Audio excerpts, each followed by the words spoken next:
sige, ingat. Ben, pasuyo, nandito ako sa Burger King. Ayaw mandar na motor ko. Nag-error 12.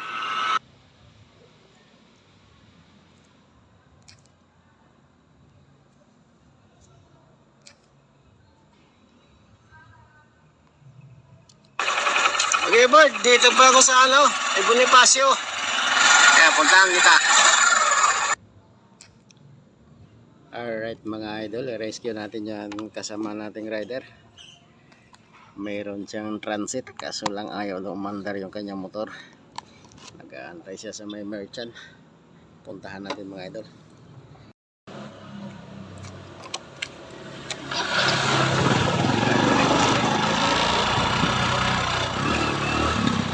Let's go!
Nangyari?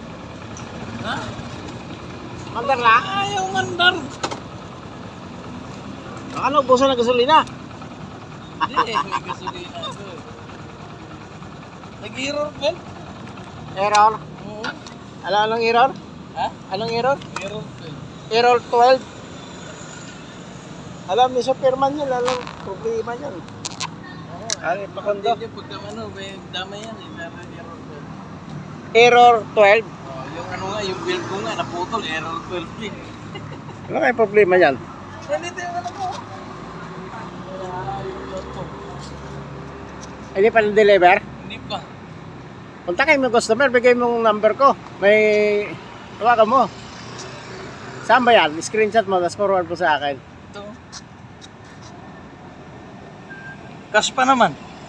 Kaya nga. Pero puntahan natin, papuntahan ko, deliver ko. Saan ba yan? Sa ano, sa Picampa? Picampa. Oo, ayan. Pad Residence, Picampa.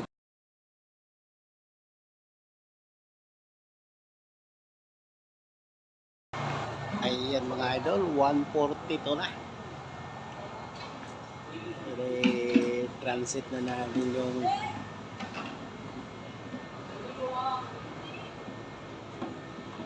pagkain ng ating kasamang rider.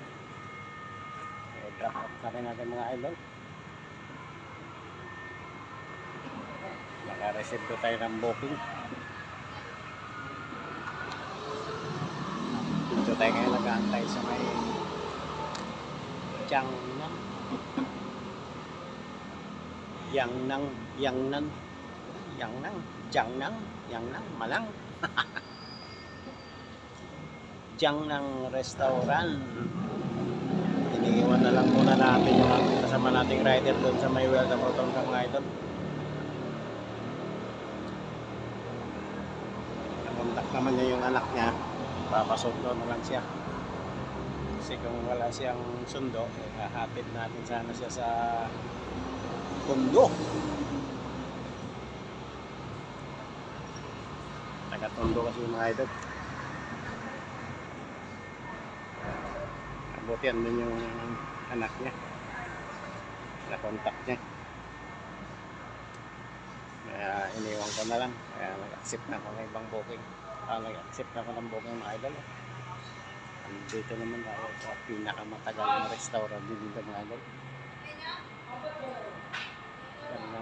Dito na. Dito na.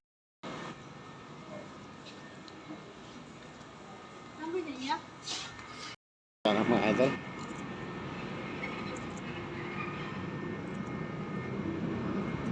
Mga 25 minutes din tayo nag-aantay. Drop off naman ito mga idol. Caloocan City. Alright. Let's go.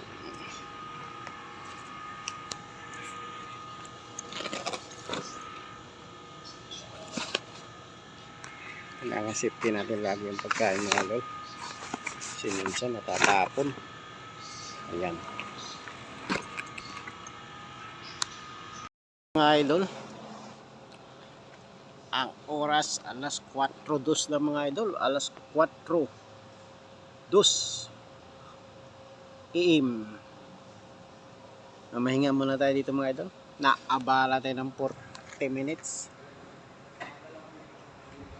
Pagkatapos natin mag-rescue kanina sa ating kasamang rider, sunod sana yung booking. Problema yung booking na na-accept natin kanina alas 3:06. Hindi nagpakita si customer. Dumating tayo doon sa location, malapit lang naman, wala pang 10 minutes nandun na ako sa drop-off location.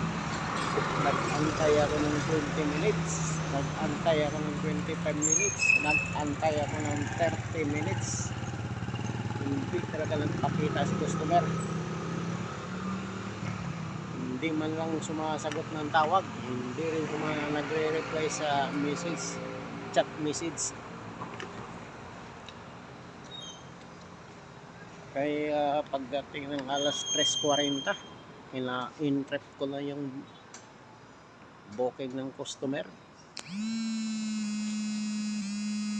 Hindi pa rin siya lumalabas. Kaya nagpasya na akong i-report kay Grab. Malaking halaga pa naman, 800, kulang-kulang 800. Jabi.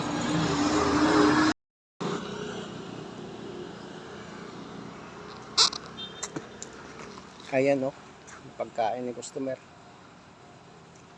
Halagang 835.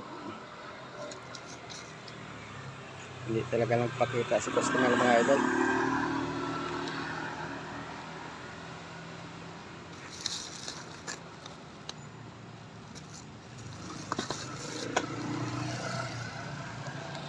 Uwi ko na lang to, almusal ko na lang to mamaya. Open pa rin tayo mga idol. Continuous natin yung rides natin. Naabala na tayo ng 40 minutes. Malaking kawalan yan. Hayaan mo na si customer. Sana matauhan siya next time.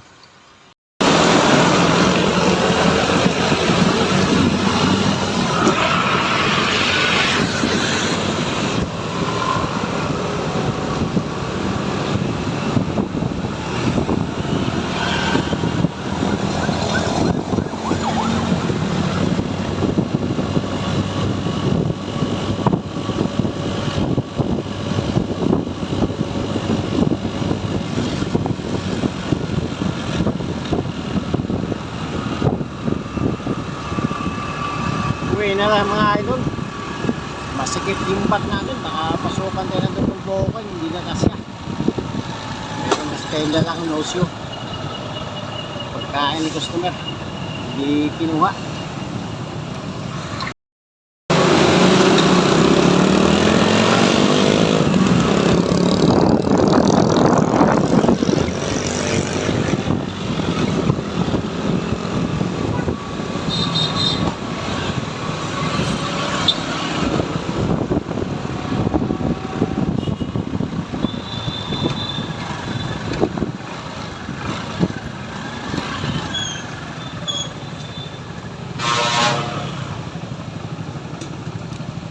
paldo si rider, paldo si rider.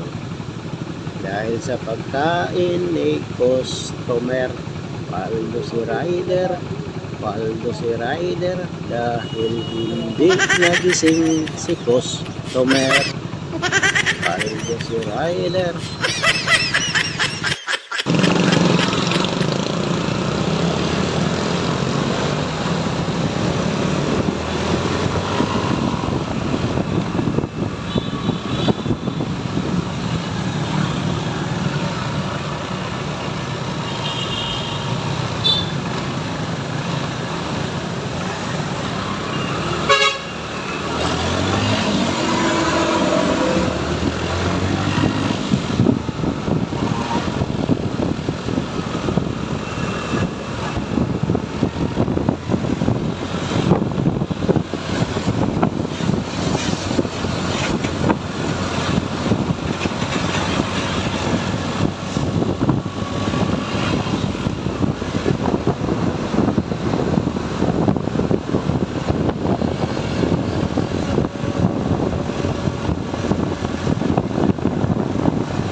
Init.